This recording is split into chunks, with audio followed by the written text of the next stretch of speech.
Um, so this is the video I've been telling you is gonna happen. It's here. Uh, it's not my normal video, I know, and it's definitely not my normal intro, but it's hard to get up. Well, it's hard to get up the enthusiasm for this kind of video. It's one I don't ever want to have to make again, but I know I probably will have to make another one, sadly. It's what happens. So, if you guys have been watching the videos this week and had seen Twitter and Facebook, sorry, it's super cold. You'll you'll know what we've been going through a loss in the family. Most people probably wouldn't consider this a big deal, but as you guys have probably come to know by now from watching the channel, you know this is a big deal to us. We recently lost one of our chihuahuas, Pop. He passed away, and it hit pretty hard. It hit all of us pretty hard. It was not the one we expected to go next, and it hurts because when you have a bunch of dogs that are around the same age, you know they're gonna go close together. And we've been expecting one to die for a while because he's been aging and showing his age, but we weren't expecting Poppy. He had been doing so well, but he went down pretty much overnight. So, before I get into too much about his death, let's talk about his life and how he came to be part of the Skidoo family and well loved. So, our story begins way back in the day, and I mean way back. Probably when I was 14 years old, just a baby, pretty much. And my mom and dad were both in school. They had gone back to school at this time. And I can't remember what mom was quite doing in town anymore, but dad was at school. They were going to meet up to go to Sears after dad got out of class. I can't quite remember none of us can really remember why mom went into the pet store that day. We think it may have been to get Gator a collar. But if you know my family, we can't resist cute babies, mainly animals. And it's really hard for us to walk away from one. Hence why we have so many. So mom was walking around the store, and of course it was adopt day and stuff like that, and they had a bunch of dogs, a lot of really cute puppies, and they had one puppy that caught mom's attention, a little cream colored chihuahua with little black eyes. He was super cute. He had a curly tail, and the person that worked at the store told mom that he'd been there for 5 months. He was 5 months old, and that nobody wanted him just because of his curly tail. Which, frankly, is stupid, because that was one of his cutest features. But anyway, mom took video of him playing, bought what she needed to buy, and left. Met up with dad. They went to Sears. They bought what they needed to buy at Sears. I don't remember what. None of us can remember what they needed anymore. And dad had told mom, it's up to you. Whenever we get a new dog, he always tells mom, it's up to you. So, yeah. So he said that, and mom was like, let's go to the pet store. So they went, and they adopted him. Well, technically bought. We generally don't buy dogs from pet stores because of the puppy mill thing. But mom and dad could not turn away from this cutie. So somehow it ended up, even though it was going to be mom's dog, he was supposed to be mom's dog, he ended up riding home with dad instead of mom. So when they walked in the door, mom was in front of dad, and we didn't see it, but we could see mom's face, and she had a very, very, very, very I've done something look on her face. So we've come to associate that face with a new animal. So me and Mogi immediately went, what did you do? take it back. Because at that point we had already had quite a few dogs and a couple of cats. And we didn't think we needed any more. But then Mom stepped out of the way of Dad, and we see Dad standing there with a little tiny little white creamed head sticking out of his jacket. He'd put the dog in his jacket, and his head was sticking out. And all we could see was that little white face and little black eyes and a little button black nose. And needless to say, we were putty for that dog immediately. All protests for him went out the window. We fell in love. He was already named before he got home because the movies Beverly Hills Chihuahuas had come out. That was a thing. And Dad really loved the male dog from the movie, Poppy. Yeah. So we named him Poppy. Dad thought he would grow up and look a lot like the dog from the movie, which he did not. It never happened. Poppy was Poppy, and Poppy looked like Poppy, and that was it. He didn't look like anybody else but himself, and he forever looked like a puppy. And he was just a sweet, adorable boy. And he had this little quirk for a while in the beginning where every night at 8 o'clock, we'd look around and be like, "Hey, where's Poppy?" And we'd go look for him, and we'd find him curled up, sound asleep, under Mom and Dad's blanket in the bed. Every night at 8 o'clock, he'd go to bed. He'd go to bed. Eventually, we started to get him to go to bed a little bit later. And then he went from going to bed in their bed to going to bed under Dad's shirt, curled up against his lap. Because Dad would take his shirt and kind of tuck him up under it against his stomach. He looked like he was pregnant. It was hilarious. I think I have a picture somewhere, but it's not in the slideshow. You guys are going to see the slideshow, but it's not there. I couldn't find the picture for it. But, so that would happen. And we'd just be like, where'd he go? He'd just go off to bed. He was a really good dog. And we had a little jacket for him that we called his thug jacket. Because it was red with stripes and has a gray hood. And he just looked like he was trying to be tough guy, even though he was adorable. And when I got really bad sick, and I was in and out of the hospital for 8 months, almost 9, and then I had to have surgery when I had come home, him and another dog we had at the time, Booger, those two, Poppy and Booger, became like guard dogs. I don't know why, but they decided none of the other dogs were allowed near me, and it was hard pressed for anybody to come near me. Even Mom and Dad and Mogi had trouble coming near me. I'd have Booger at my back, and Poppy would curl up either right here under my chin and let me cuddle him, because when I wasn't feeling well, when I'm not feeling well, I like to cuddle. I like to cuddle an animal. So he would let me cuddle him, or he'd sleep in my stomach. And he stayed with me throughout that whole process of me recovering. So I was kind of bedridden for about 3 weeks, 2 or 3 weeks, before I went back to normal and started doing stuff again.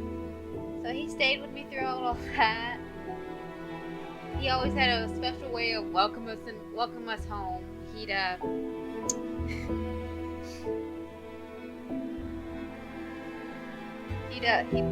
kind of would do this thing when we walked in the door, and it would sound like he was either yelling "Mom" or telling us about his day. So we would go, "Yes, Poppy, I see. You had a good day then," or "Were they mean to you?" We would just talk back to him, and he'd talk to us. And he'd follow us around, wagging that little curly tail. And that music's getting turn that down. But he had a favorite toy, and it was just this little floppy normal fox toy.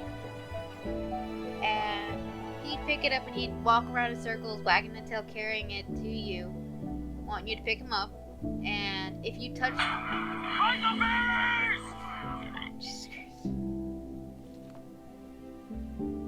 it wasn't 2 months, Smokey, no. Because within 3 weeks I was babysitting. But anyway, sorry, Mogi, talk to me. If we touched his toy, doggy!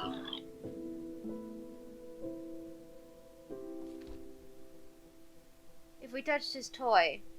Anyway, if he touched his toy, he'd get offended at us. And he would drop it and walk away. He didn't want you to touch his toy. He wanted you to hold him and rub on him while he held the toy. And wagged his little tail. He didn't want you to touch it. And it was... That was his Poppy. We had him for 10 years. 10 amazing years. He was a good dog. We could take him out in the yard and no leash, and he would follow us around, stay with us. See if I can get him on again. I can hear it. I don't even have headset on.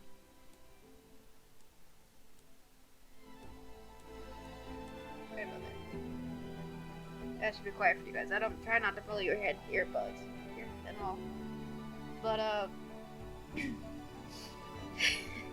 trying not to cry. I'm sorry. It's been several days since he passed, and I had to wait to be able to do this, and I'm hoping that I make it through without crying, but I don't know. I'm trying. So, where was I? Oh yeah. We didn't need to put him on a leash. He was a good dog. He didn't like riding in the car. We learned that pretty quick. He'd get all pitiful. But, so... That was his life. He was spoiled rotten. Very spoiled. He got away with way too much. But he was too cute to get mad at.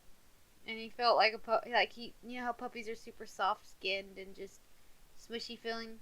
He forever stayed smushy feeling. So, it was hard to get mad at him. But, Monday, he, for us at the time, started to act a little puny and wouldn't eat his dinner. Wouldn't eat, which was odd for Poppy because he loves food. He loved to eat. We couldn't get him to eat his dog food. He would get this kind of soft, chunky, gravied food mixed with Incredibites that you can like crush with your fingers. Really soft food, perfect, like, you know, any dog would eat it. He wouldn't eat it. We managed to get chicken and dumplings in him with milk. And we hoped he'd feel better in the morning. We wormed him, hoping that would help.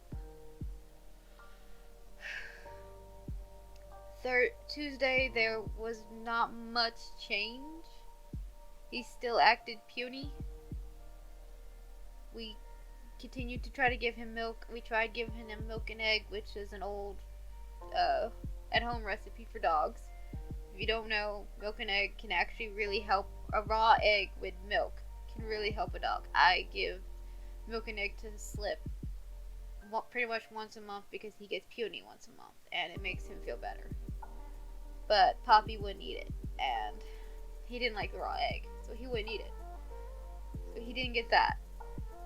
So we tried to get it in him anyway. He would eat the chicken and dumplings. We'd give him dressing. He'd eat that. He would eat anything human food-wise. But he just wouldn't get down to go eat. He wouldn't get down for anything. He just wasn't feeling well, wasn't doing well. So we continued to watch him. And that Tuesday night we gave him chicken and dumplings with dressing, and we got some water down him. We all said we loved him. Mom would keep him at night because he was technically her dog. So she'd keep him with her for the night. He went to sleep. We all went to sleep. Next morning, he was still with us, but he wouldn't wake up.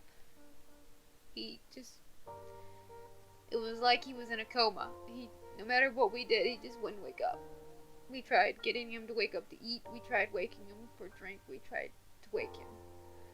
And nothing would wake him. He was still breathing. He still had a heartbeat. He was still with us, but he wasn't.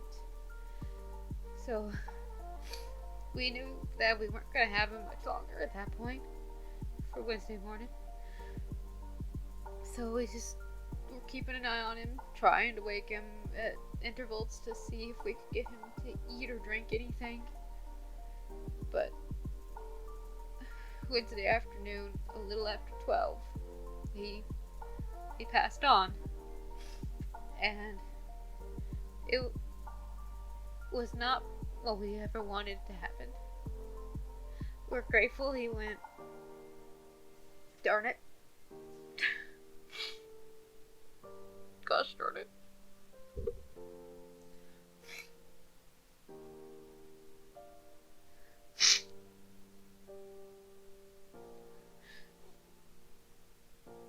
We're grateful that he passed peacefully, because he wasn't hurting in the end, and